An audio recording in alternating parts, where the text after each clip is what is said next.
विगत 3 वर्षों से संत दादा गुरु सरकार बिना अन्न आहार के निरंतर मां नर्मदा एवं प्रकृति के संरक्षण संवर्धन के लिए चल रहे हैं और समाज को जगा रहे हैं और मां नर्मदा की परिक्रमा कर रहे हैं। मां नर्मदा की परिक्रमा सैकड़ों भक्तों के साथ नीमावर पहुंची, जहां मध्य प्रदेश कैबिनेट के खेल एवं सहकारिता मंत्री विश्वास सारंग दादा गुरु के दर्शन करने पहुंचे और दादा गुरु के बारे में कही ये बड़ी बात। नर्मदा मैया की, गुरुवर महाराज की, दादा गुरुदेव की, आनंद के साथ बोलो दादा गुरुदेव की, दादा गुरुदेव की, बोलो धर्म की, अधर्म का, प्राणियों में विश्व का, किसका कल्याण हो? ये नहीं बोला विश्वास का कल्याण, है ना, विश्व का कल्याण। और यही दादाजी ने बोला कि हमारा धर्म संकीर्णता की बात नहीं करता, हिंदू दर्शन केवल अपने लिए जीना नहीं सिखाता।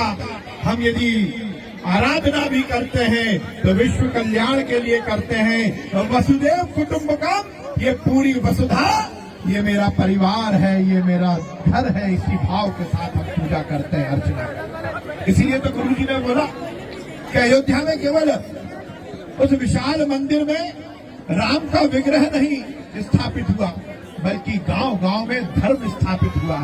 और यही सबसे महत्वपूर्ण बात है। दादाजी निकले हैं और मैं तो सौभाग्यशाली हूं कि दादाजी का आशीर्वाद मुझे मिलता है और मैं इस तरह की धृष्टता भी करता हूं कि दादा गुरुदेव से कहता हूं कि भोजन भी ग्रहण कर लीजिए, जल भी ग्रहण कर लीजिए। पर ये उनकी सिद्धि है, ये उनके सामर्थ्य है, ये उनका आराधना है, ये उनका अनुष्ठान है कि वो विश्व कल्याण के लिए केवल हवा पर ये परिक्रमा कर रहे हैं। ये हम सबके लिए बहुत प्रेरणादायक है। वो हमें आशीर्वाद भी देते हैं और आगे आने वाली पीढ़ी को हम संभाल के रख सकें, उसके लिए पर्यावरण संरक्षण का, नर्मदा मैया के संरक्षण का, पर्वतों के संरक्षण का और पेड़ों के संरक्षण का संदेश भी देते हैं। वो नेमावर में आए हैं तो वो यही संकल्प दिलाकर जा रहे हैं कि नर्मदा मैया की हिफाजत करना, उनकी बेहतरी के लिए काम करना। वो अपने लिए नहीं मांग रहे, वो हमारे लिए मांग रहे हैं और हमारी पीढ़ियों के लिए मांग रहे हैं। इसलिए हम सब इस बात का संकल्प लें कि हम नर्मदा मैया का अनुष्ठान भी करेंगे, नर्मदा मैया की पूजा अर्चना भी करेंगे, पर उसके साथ साथ इनके संरक्षण और संवर्धन के लिए भी काम करेंगे। हमारा गांव शुद्ध हो, हमारा गांव निर्मल हो, उसके लिए जरूरी है कि हम भी मन से और भाव से निर्मल हो। यही भाव हमारे दादा गुरुदेव का है। उनके चरणों में मैं बहुत प्रणाम करता हूँ। उनके आगे, उनके मंच पर बोलने की धृष्टता नहीं है कर सकता। हमारे आशीष भाई ने बोला कि मैं मंत्री के रूप में आया हूं, मंत्री के रूप में नहीं आया हूं, शुद्ध रूप से आपके शिष्य के रूप में आया हूं, गुरु जी के चरणों में प्रणाम करने आया हूं। हम सब मिलकर इसी तरह गुरु जी का आशीर्वाद देते रहें।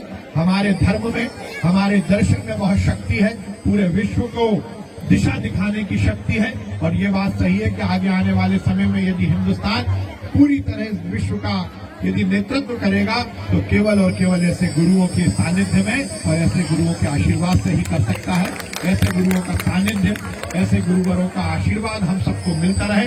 हम सब इसी तरह आगे अपने जीवन को जीते रहे और इस देश को बड़ा देश बनाने का सपना जो हमारे पूर्वजों ने देखा था, जो हिंदुस्तान का दर्शन है, उसको साकार करने का जो महायज्ञ चल रहा है, उसमें हम अपनी अपनी सार्थक आहुति देते रहे।